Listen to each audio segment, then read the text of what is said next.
saudara, pagi hari ini saya mau berbicara tentang kesalahpahaman. Ya, sebenarnya ada banyak kesalahpahaman orang Kristen terkait dengan penyembahan kepada Tuhan.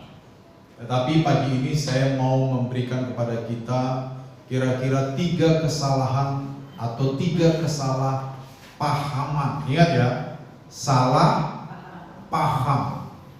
Ya, salah paham ini berarti tidak mengerti, pahamnya yang salah.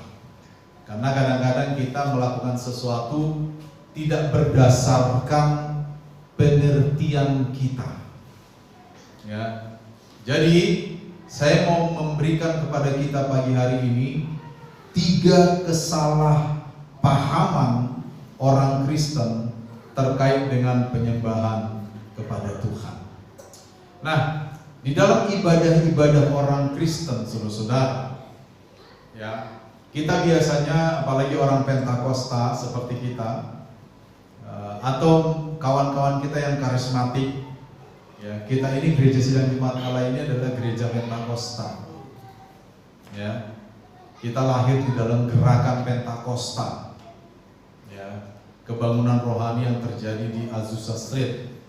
Ya, terjadi gerakan Pentakosta di awal tahun 1900-an dan sekitar tahun 1914 di Assemblies of God atau Gereja Sidang Jemaat Allah itu lahir, saudara. Jadi kita adalah anak Pentakosta. Ya. Nah, di dalam tradisi gereja Pentakosta seperti kita, ibadah kita sering kita mulai dengan yang namanya pujian dan penyembahan. Ya, walaupun sebenarnya tidak harus begitu. Mungkin suatu hari nanti begitu kita masuk, doa masuk langsung khotbah. Setelah khotbah baru kita nyanyi, ya, supaya nggak bosan juga kali ya. Nah, masuk pujian penyembahan, kita udah tahu pujian penyembahan, khotbah seperti itu terus. Tetapi itu bukan satu liturgi yang baku. Nah, pujian penyembahan menjadi bagian dari liturgi kita sebagai orang Pentakosta. Ya, kita nyanyi yang pelan-pelan kita sebut penyembahan, betul nggak?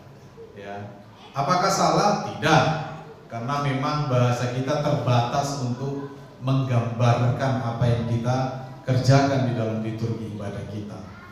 Jadi kita sebutlah itu sebagai penyembahan. Tetapi disinilah letak kesalahpahaman kita sering. Apakah penyembahan itu hanya terbatas seperti itu, ataukah ada dimensi lain yang harus kita ketahui ketika kita membahas tentang penyembahan kepada Allah? Ya. Nah, dari 3 kesalahpahaman ini tentu kita akan membuat 3 juga kebenaran, supaya kesalahpahaman digantikan dengan kebenaran. Ya, nah langsung saja saudara, yang pertama, ya, bisa ditampilkan. Kesalahpahaman yang pertama terkait dengan penyembahan kepada Tuhan adalah seringkali penyembahan dipahami hanya terjadi di dalam gereja atau dalam ritual ibadah yang formal. Tahu ibadah yang formal ya? Formal itu berarti terbentuk. Ya. Ibadah yang kita bentuk seperti ibadah minggu, ibadah KKA, doa Jumat malam, ya, atau ibadah apapun yang kita bentuk. Ya. Seringkali kita memahami bahwa penyembahan hanya terjadi di dalam ibadah-ibadah yang kita bentuk. Ya. Jadi ada semacam pembatasan ruang. Ada semacam pembatasan waktu yang kita ciptakan sendiri terkait dengan penyembahan. Ya. Jadi waktu kita di gereja, waktu kita di KKA, waktu kita di dalam doa Jumat malam atau ibadah apapun yang kita bentuk, maka di sanalah terjadi terjadi penyembahan. Ya, di sanalah terjadi pujian kepada Allah. Hanya di sanalah kita memberikan penyembahan kepada Allah. Jadi kita membentuk semacam ruang yang terbatas. Ya, kita membentuk semacam tempat yang terbatas. Lalu kita yakini bahwa di ruang dan di tempat itulah seharusnya terjadi penyembahan. Ya. Nah, ini berbahaya, saudara-saudara. Bahayanya adalah maka kita membuat sebuah pemisahan yang jelas antara dunia rohani dengan dunia sekular. Akhirnya nanti kita membedakan. Kalau di dunia sekular yang tidak rohani, kita anggap tidak rohani ini, misalnya di dunia pekerjaan, di dunia pergaulan, ya, di rumah tangga yang bukan di gereja, pokok di luar semua bentuk-bentuk formal ibadah kita, maka kita menganggap bahwa penyembahan itu tidak perlu. Atau paling tidak kita menganggap bahwa kehidupan kita di luar gereja atau di luar ibadah-ibadah formal kita labeli sebagai kehidupan yang sekular. Ini berbahaya sekali. Ya. Saya banyak sekali membaca kesaksian, bukan kesaksian, tapi cerita nyata. Ya. Satu kali saya pernah membaca ada seorang pemimpin pujian yang sangat karismatik. Ya, sangat karismatik. Itu jauh kali dulu, gak usah terlalu jauh kali ya. Yang terjadi bulan yang lalu, masih sangat dekat kan? Seorang pendeta yang sangat karismatik, yang namanya Philip Yancey. Philip Yancey ini menulis banyak sekali buku-buku doa, buku-buku penyembahan kepada Allah. Dan saya paling tidak punya 2 bukunya dan saya baca 2 buku itu. Yang pernah saya baca buku dia adalah The Jesus I Never Knew. Yesus yang bukan Yesus yang pernah saya kenal. Itu pertama. Ya. Lalu ada bukunya itu Keajaiban Kasih Karunia. Ya, kalau saya tidak salah itu 2 buku itu ada sama saya. Tapi 1 buku pernah dipinjam orang dan tidak pernah kembali. Ya, Keajaiban Kasih Karunia. What's so amazing about grace? Keajaiban Kasih Karunia itu. Buku-bukunya bagus sekali. Tetapi entah mengapa dia menjadi pembicara internasional, saudara-saudara. Di mana-mana dia dipakai, di seminar, di retreat luar biasa. Sekian dekade, sekian puluh tahun, dia dianggap sebagai salah satu raksasa rohani di abad modern ini. Bulan yang lalu dia mengadakan pengakuan bahwa selama 8 tahun terakhir dia telah selingkuh, saudara-saudara. Runtuh semua pengharapan orang Kristen, betul? Iya kan? Orang-orang yang kita jadikan panutan, betul nggak? Orang-orang yang kita jadikan semacam contoh, teladan, patron dalam hidup kita, ternyata hidup di dalam dunia yang sama sekali berbeda dengan apa yang dia tampilkan. Saudara bisa bayangkan betapa perihnya dunia kekristenan menghadapi itu. Itu sebabnya saya pernah bilang kan, hidup kita ini bisa menentukan hidup orang lain juga dalam kategori iman khususnya. Ya kan? Kalau kita seorang yang dipercaya selama ini, kalau kita seorang yang dikagumi selama ini, tapi ternyata kita hidup tidak seperti apa yang kita tampilkan, maka orang-orang yang selama ini admire atau kagum sama kita, itu bisa jadi imannya rontok. Walaupun iman urusan masing-masing. Nah, ini menandakan apa, saudara-saudara? Ada banyak orang di luar sana membedakan mana dunia rohani, mana dunia sekuler. Padahal tidak beda.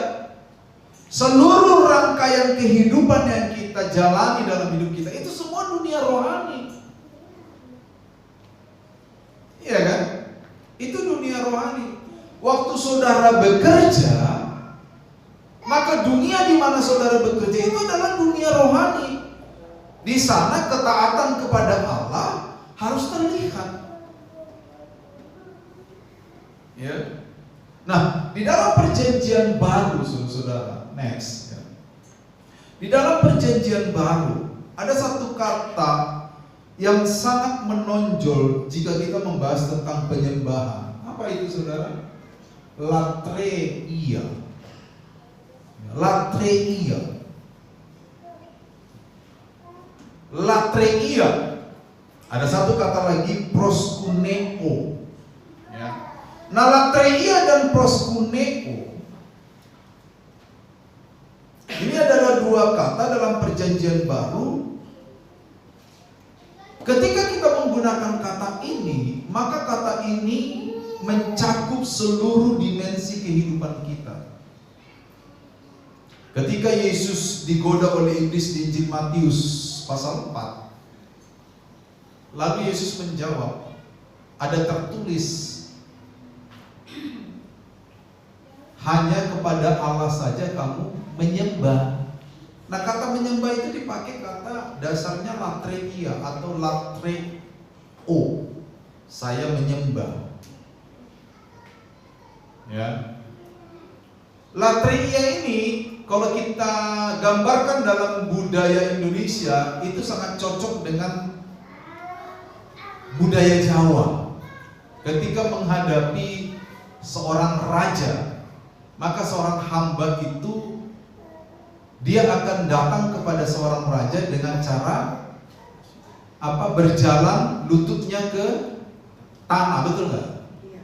Lalu dibarengi dengan satu kata sendiko paduka raja,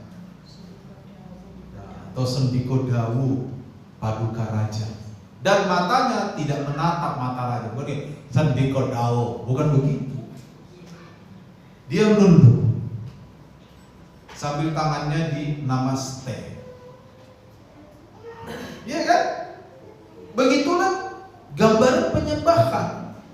Nah, gambaran yang seperti itu, kata latreia dan proskuneo ini, itu tidak hanya dilakukan di ruang-ruang terbatas yang tertentu, bukan. Itu dilakukan di semua dimensi hidup. Makanya Yesus mengutip kata itu sendiri, bukan di bait Allah, betul nggak?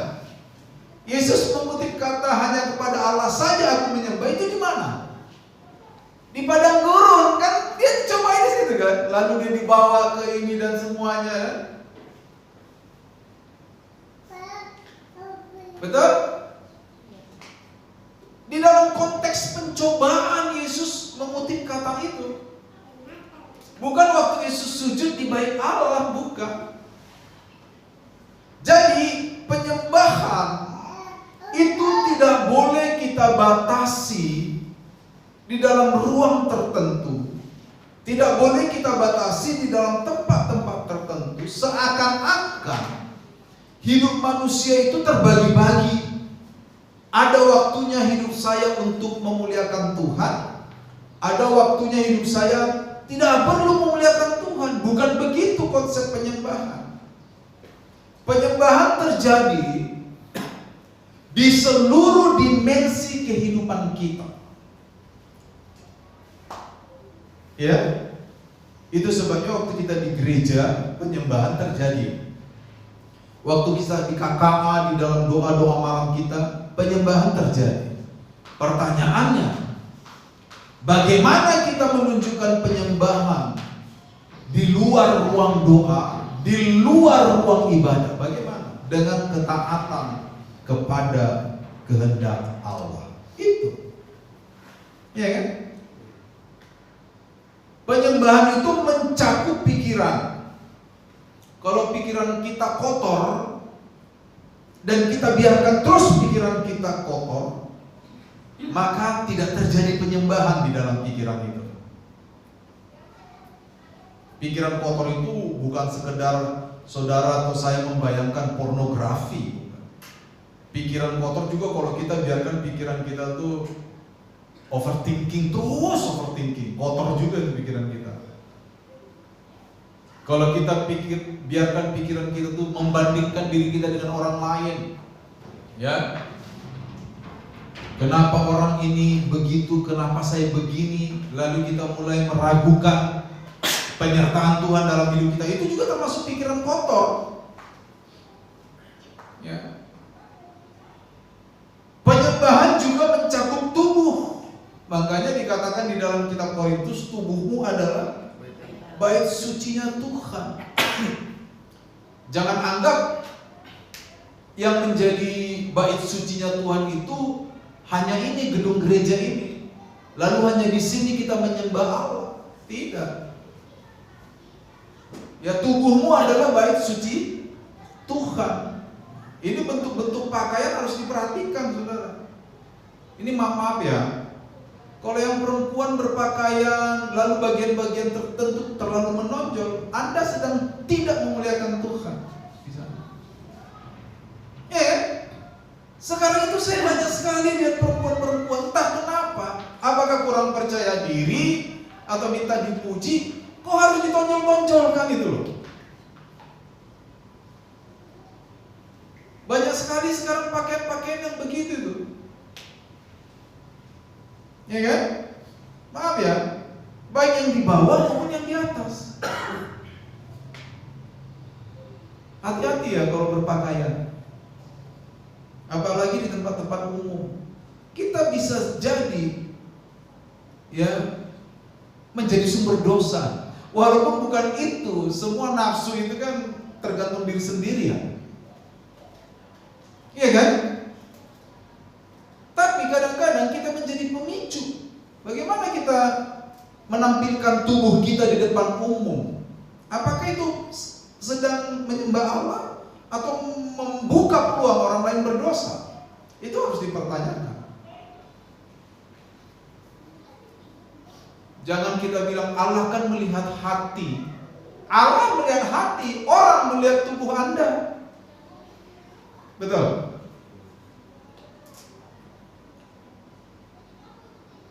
Kenapa salah satu yang membuat gereja tidak disukai khususnya di kota-kota besar adalah jemaat Kristen dikenal dengan jemaat yang seksi.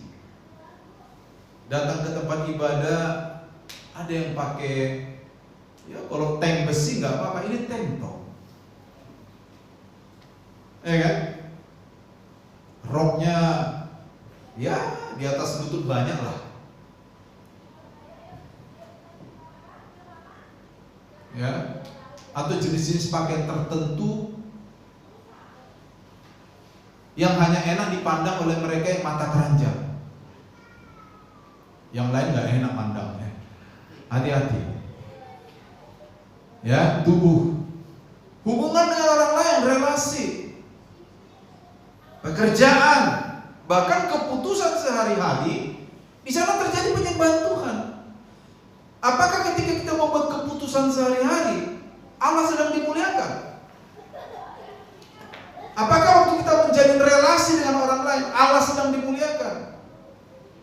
Manusia saat ini banyak sekali manusia tidak enakan. Gak enak lah kalau saya gak ikut dia. Gak enak lah dia teman saya itu, kalau saya gak ikut gak enak. Gak enak. Sama orang lain kita gak enak, sama diri kita sendiri kita enak. Lo benar. Keputusan-keputusan yang kita ambil setiap hari itu juga harus mencerminkan bahwa kita sedang menyembah Allah di sana.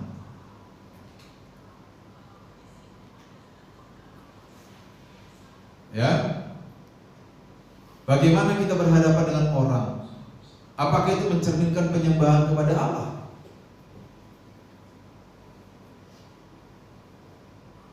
Bagaimana kita mengelola hari-hari kita? Apakah itu mencerminkan penyembahan kepada Allah? Jadi jangan kita anggap bahwa penyembahan itu hanya waktu di gereja. Jadi kita membentuk semacam ruang terbatas untuk yang namanya penyembahan. Bahkan waktu kita waktu yang terbatas. Oh, hanya 2 jam saja di gereja saya menyembah. Sisanya di luar nggak perlu menyembah. Di luar memang kita nggak nyanyi-nyanyi. Di pasar kita nggak nyanyi dan angkat tangan. Yesus engkau. Ada yang di pasar angkat tangan sambil nawar kangkung. Bu, kangkungnya berapa bu seikat? 35.000. Oh haleluya. Bu, cabenya berapa? Puji Tuhan. Begitu? Tidak. Penyembahan di ruang-ruang umum tidak seperti itu. Penyembahan di ruang umum adalah apakah setiap tindakan kita, perkataan kita, pandangan mata kita itu menjadikan Tuhan Raja enggak? Kan kita menganggap Tuhan Raja kita, betul nggak? Menjadikan Tuhan itu berdaulat tidak atas diri kita. Atau kita yang ingin dipahami oleh Tuhan terus. Maklumlah Tuhan, mata ini masih manusia. Maklumlah Tuhan, lidah ini masih tak bertulang, tak terbatas kata-kata. Tinggi gunung 1000 janji Tuhan, lain di mulut, lain di hati. Tuhan diajarin nyanyinya Bro Riki Solima. Udah tahu. Ya. Jadi itu harus kita perhatikan, saudara. Apakah penyembahan hanya terjadi di ruang terbatas, atau kita menjadikan latreia penyembahan itu ya kepada Allah di semua ruang kehidupan kita. Roma 12 ayat 1 bilang apa?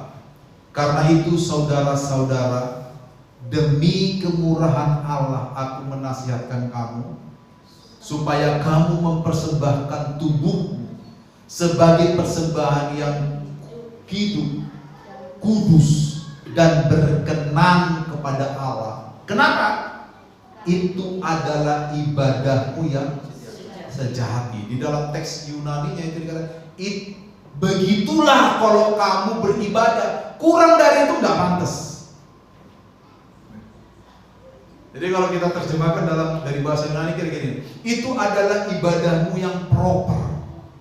Memang harus begitu. Kalau kurang dari situ, ibadahmu nggak layak.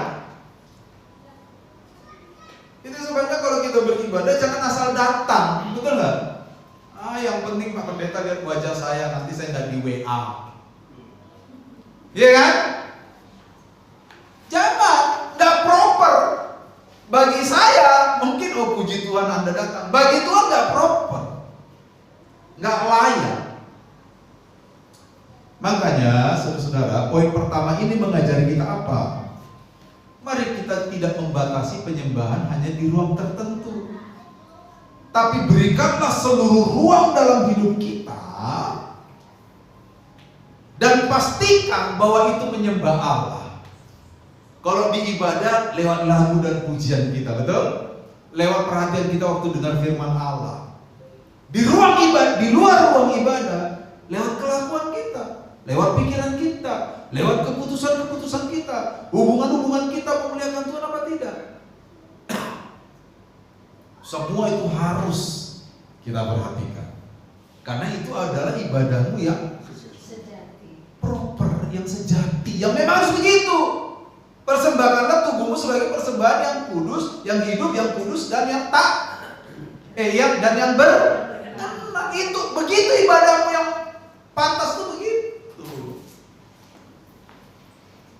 Makanya saya tidak terlalu menekan para WL untuk suaranya seperti Agnes Mo. Karena di dalam ibadah itu kan itu tujuan kita. Amin. Yang penting kalian berlatih sungguh. Ya kan? Suara kurang tinggi ya dilatih saja. Ya butuh 3 bulan nggak apa-apa. Ya namanya begitu. Itu ibadah, saudara. Agnes Mo itu dibayar. Harus bagus suaranya, betul nggak? Walaupun kita nggak boleh asal-asalan juga, kan gitu kan?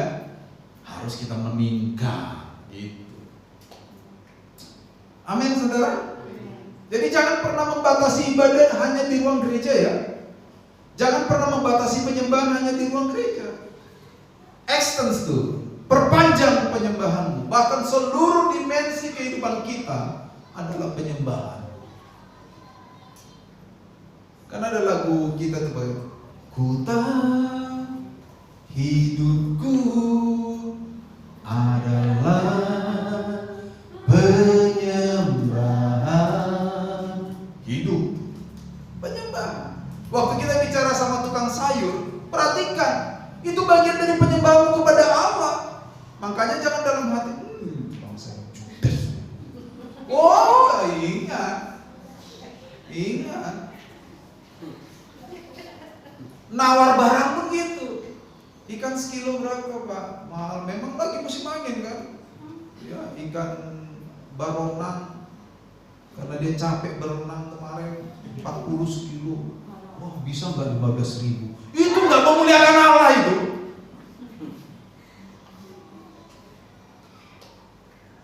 Kejam itu namanya. Betul nggak? Kalaupun kita nawar barang, muliakanlah Allah di dalam penawaran itu. Yang masuk akal saja. Jangan mentang-mentang kita emak-emak, ya ini udah naturnya lah begitu. Enggak juga. Ya, jadi semua ruang dalam hidup kita harus menjadi wajah penyembahan. Harus begitu. Kalau kita menerapkan ini, oh aman, kita disukai banyak orang. Wajah saudara memancarkan sinar cahaya kemuliaan Tuhan.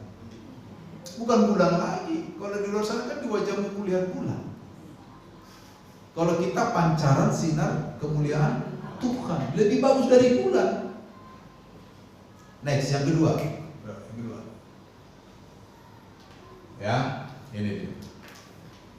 Seringkali penyembahan diukur dari intensitas emosi atau pengalaman mistik. Ini salah. Ini kesalahpahaman kedua.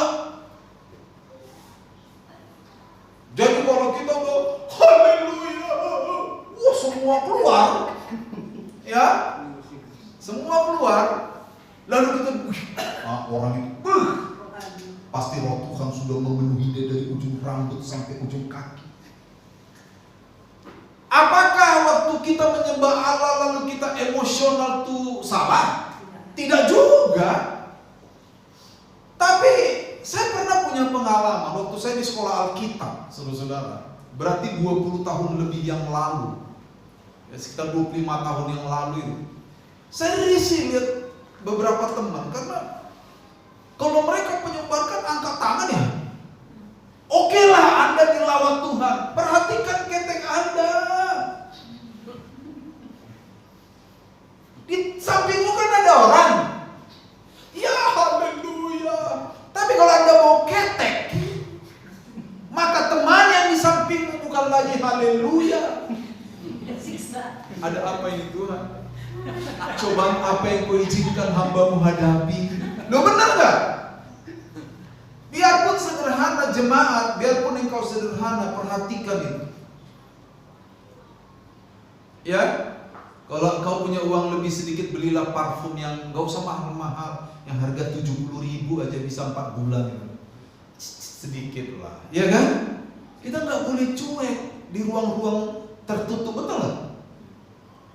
Sikatlah gigimu minimal sekali sehari. Jangan 4 hari gak sikat gigi.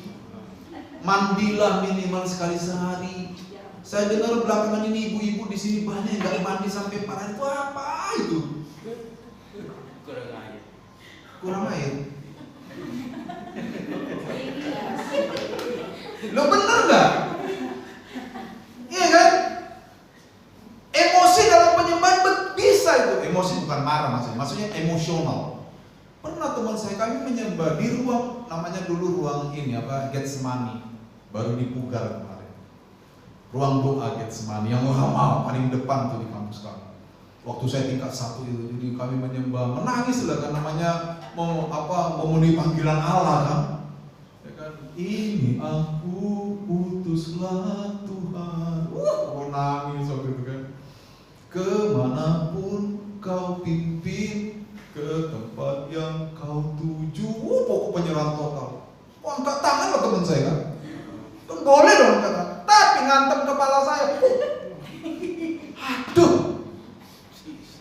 emosi sih emosi. Perhatikanlah orang di sampingmu, kan gitu kan? Angkat tangan boleh, tapi pokok. Gimana? Saya udah nangis, air mata saya naik lagi. Yang ada saya emosi betulan kan gitu. Gimana sih ini? Iya kan? Tidak apa-apa, tapi penyembahan itu tidak sekedar intensitas emosi. Penyembahan tidak sekedar pengalaman mistis. Orang nangis itu boleh, perasaan haru mendalam, sensasi rohani yang kuat, merasakan hadirat Allah boleh. Tapi kalau cuma itu yang kita alami, lalu kembali ke poin nomor 1 tadi, lalu setelah kita keluar dari ibadah itu yang tadi kita nangis-nangis, bahasa roh dan semuanya, lalu kelakuan kita nggak berubah, itu penyembahan macam apa? Betul? Itu penyembahan macam apa, saudara-saudara? Saudara ingat kepada Yesaya, melalui Yesaya Tuhan berfirman, mereka memuji-muji aku dengan, tetapi hatinya jauh daripada dadaku. Jadi penyembahan itu harus mengalami kontinuitas. Paham kontinuitas? Keberlanjutan. Harus ada sustainitasnya. Keberlanjutannya, terus gaungnya itu harus ada. Kalau kita di gereja nangis karena dilawat Tuhan, maka lawatan Allah harus membawa kita kepada perubahan yang signifikan dalam hidup kita, saudara-saudara. Perubahan dalam tata cara kita berbicara, perubahan dalam cara kita memandang orang lain, ya kan? Perubahan dalam cara kita memperlakukan orang lain, perubahan dalam cara-cara kita membuat keputusan sehari-hari. Supaya apa? Supaya lawatan Allah yang kita alami dalam ibadah-ibadah formal itu mengalami kontinuitas dalam bentuk kehidupan yang memuliakan nama Tuhan. Jangan sampai di ruang ibadah kita nangis, bahasa roh, semua keluar, air mata keluar, air hidung keluar, semuanya keluar. Kita merasa dijamah oleh Allah, hadirat Allah memenuhi diri kita dengan sedemikian rupa. Tapi diskontinu, berhenti, putus. Begitu kita keluar dari pintu gereja, wajah kita kembali kepada versi aslinya. Iya kan? Jangan. Tetapi sekali lagi, jamahan Allah yang kita alami di ruang-ruang ibadah itu harus terus berlanjut. Bukan lagi dalam bentuk air mata, bukan lagi dalam bentuk emosi yang membawa keharuan karena jamahan Allah, tetapi dalam bentuk perbuatan kita, dalam bentuk keputusan-keputusan yang memuliakan Allah, dalam bentuk perkataan yang membangun, dalam bentuk cara pandang yang benar ketika kita menghadapi semua situasi di dalam kehidupan kita. Inilah penyembahan yang disukai oleh Allah, supaya firman yang berkata mulutnya memuji-muji aku tapi hatinya jauh daripadaku itu tidak tertuju bagi kita, supaya Allah berkenan kepada penyembahan yang kita kerjakan di ruang ibadah kita.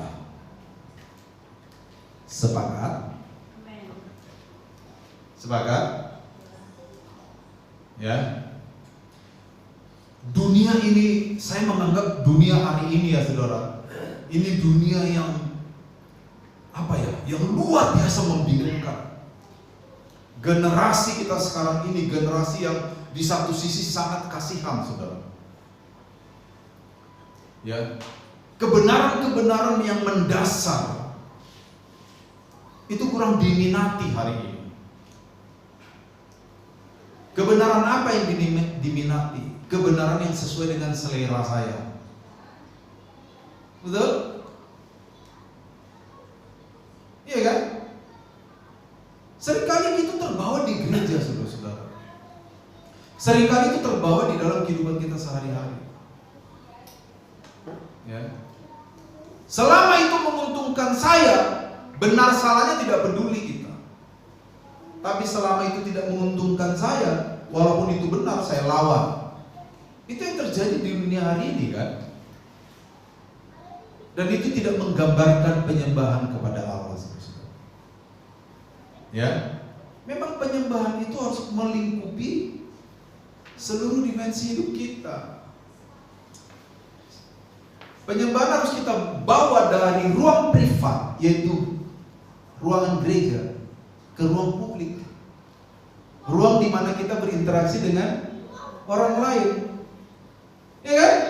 Kita berinteraksi dengan orang lain di ruang publik. Di pasar kita berinteraksi dengan orang, betul? Di tempat kerja, saudara berinteraksi sama orang, betul?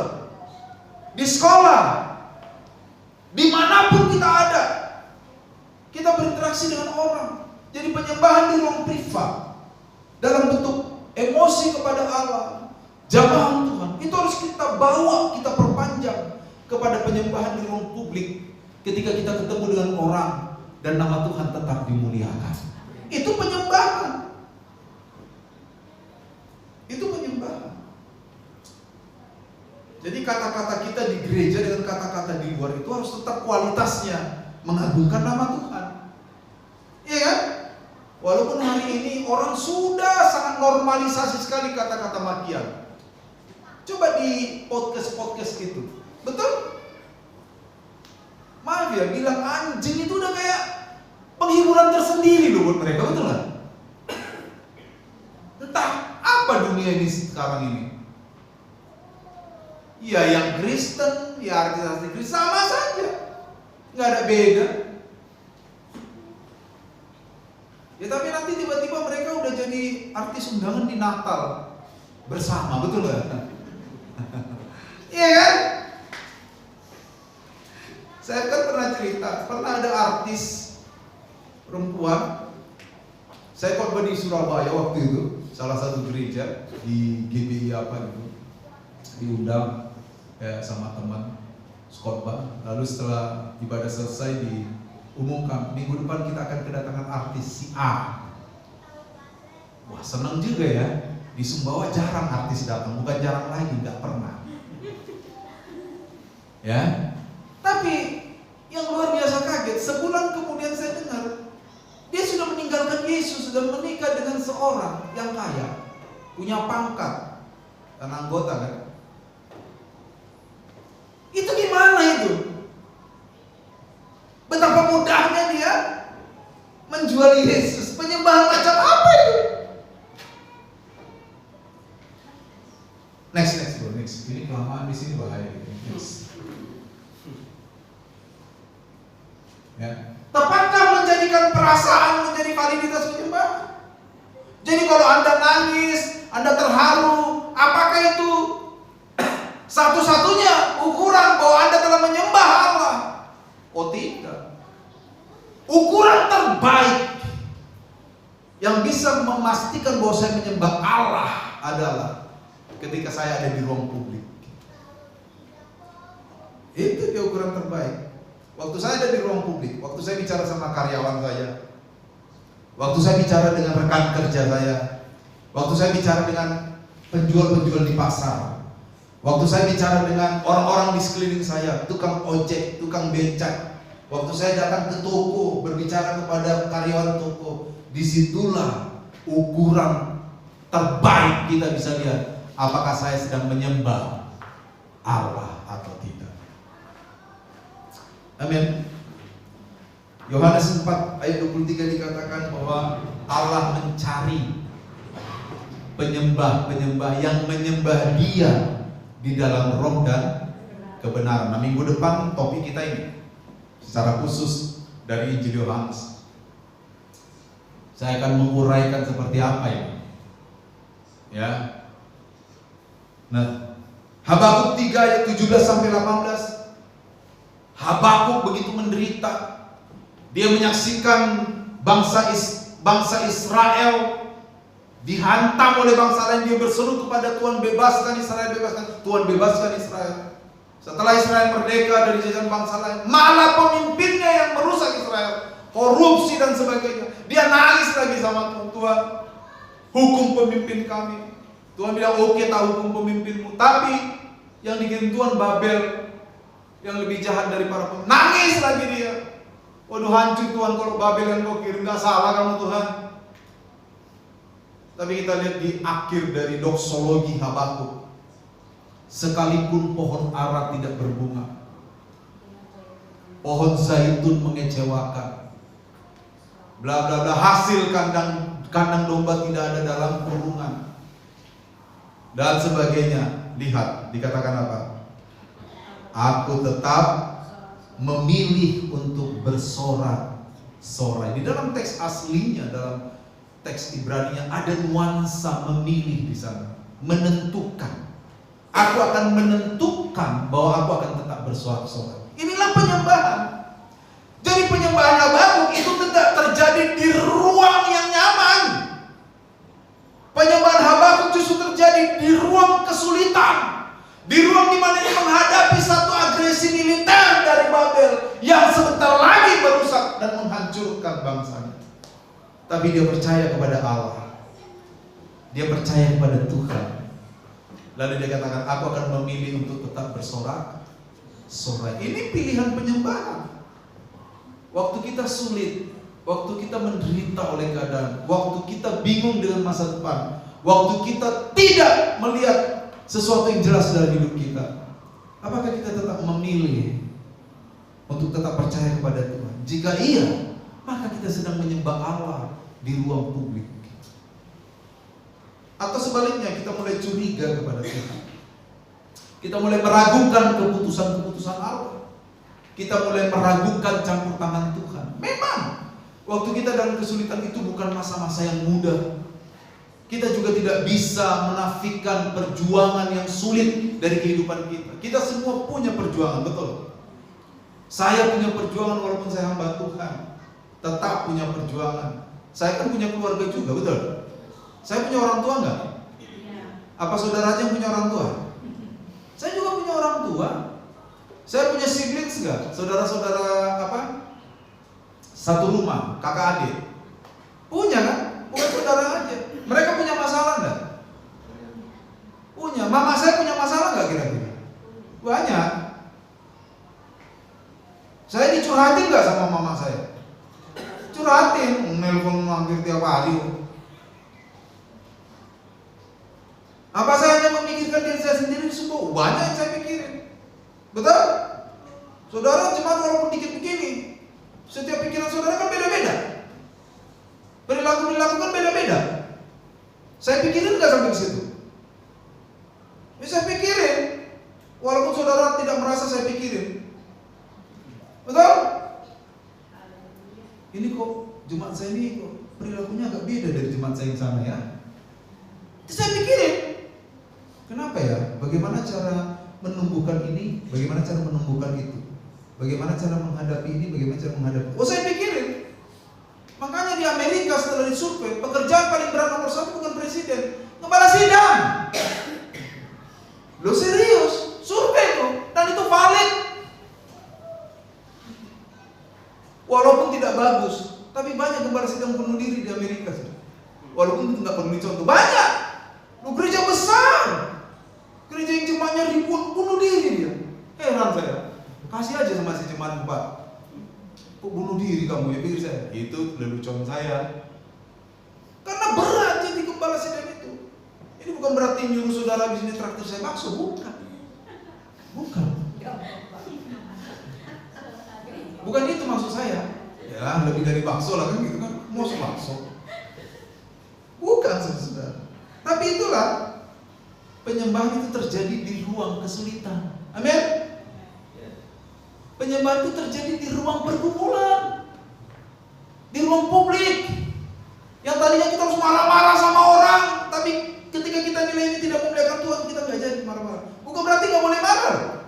Kalau marah itu tetap memuliakan Tuhan, marahlah.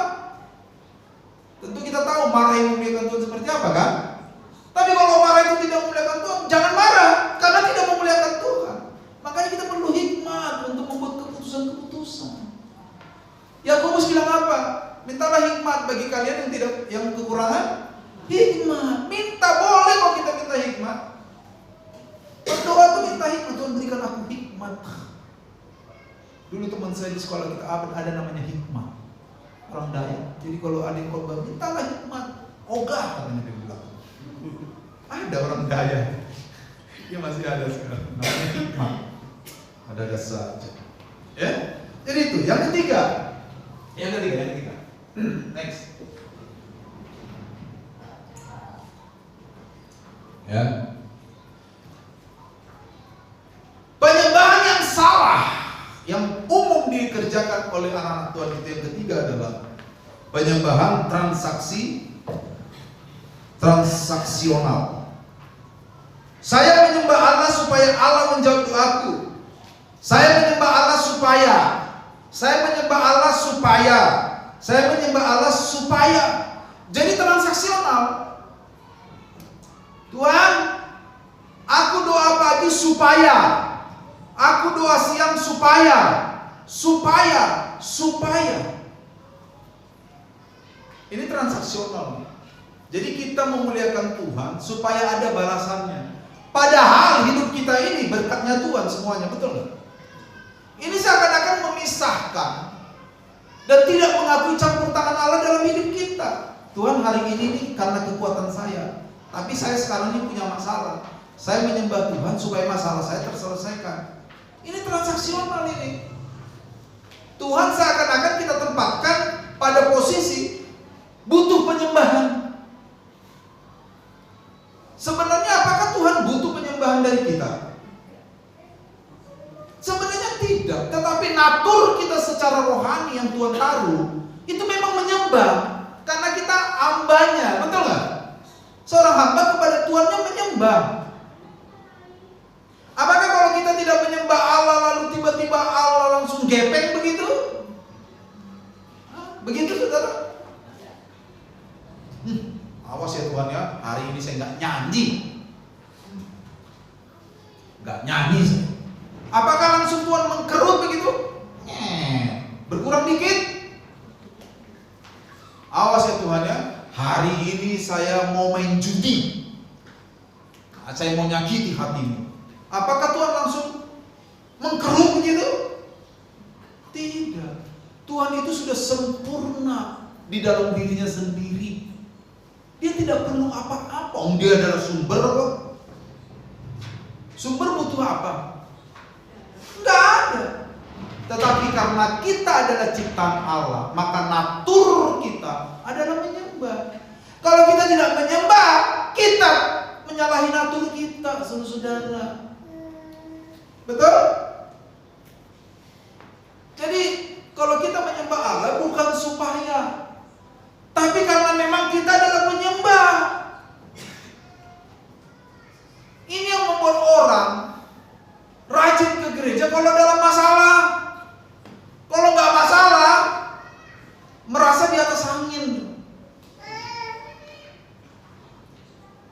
Iya kan? Makanya kadang-kala, ini kadang-kala, tidak selamanya. Ingat ya, kadang-kala.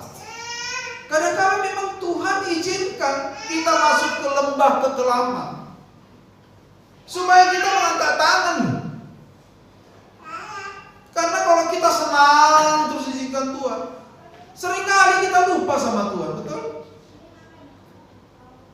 Lupa kita. Lupa. Tapi kalau kita diizinkan masuk dulu dalam lembah kekelaman, baru kita mengangkat tangan. Lalu nyanyi. Saat ku mengangkat tangan, ku rasakan kasih kuasanya tak terbatas. Lagu lama itu, kalian gak ada yang tahu.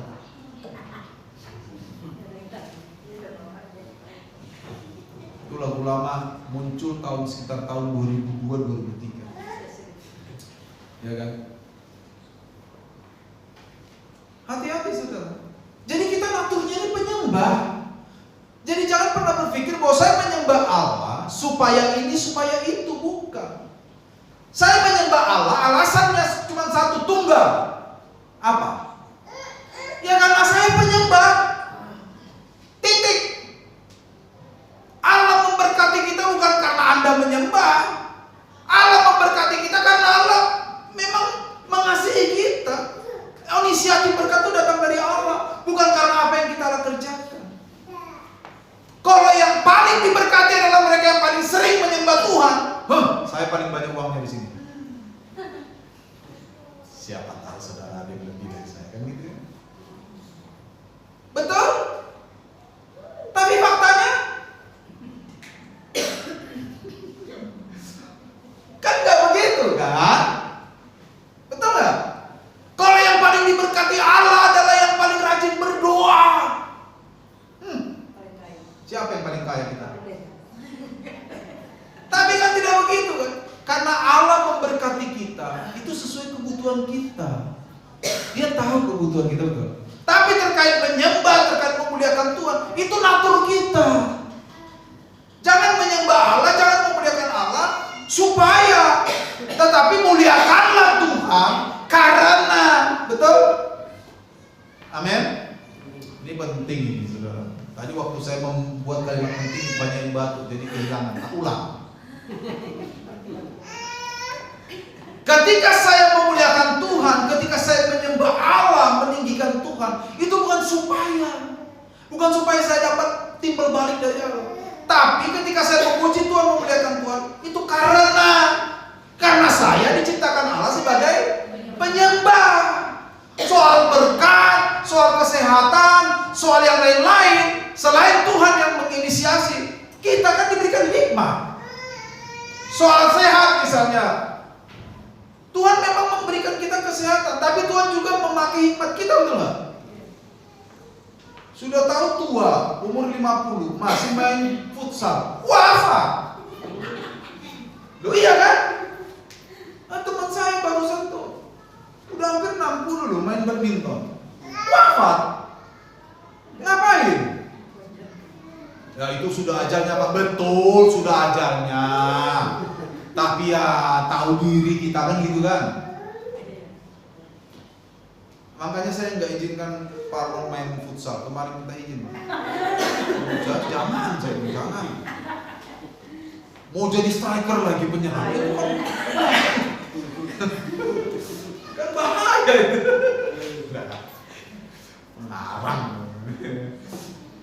Seperti itu saudara. Iya kan? Pekerjaan, uang dari berkat, uang dari siapa? Tuhan. Tapi Tuhan memakai hikmat kita, betul. Kalau kita misalnya seperti Om Yakub dikasih borongan sekian misalnya, lalu tiba-tiba masang ngapain namanya yang ke atas ini Om? Ini lihat dulu Om, ini apa ini? Tiang pilar.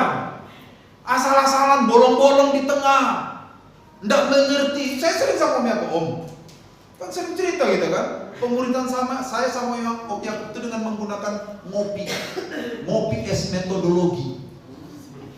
Jadi kalau kita ngopi, pemuridan gitu. Pemuridan saya sampai ke situ, Om. Lihat di YouTube bagaimana cara yang benar ini.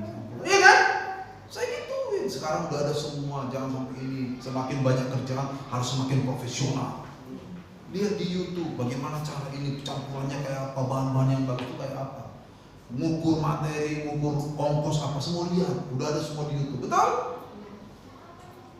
Anda kira betulin listrik di rumah tuh siapa? Saya semua. Saya hitung per titik sekarang berapa Pak? 150 ya yang ini. Pak itu saya bilang sama istri saya udah dapat gaji ini 3 juta lebih. Saya hitung. Dari mana? Belajar kan gitu kan? Coba saya tidak mau belajar lalu panggil Bapak yang di sana itu yang tukang listrik, kok apa ini?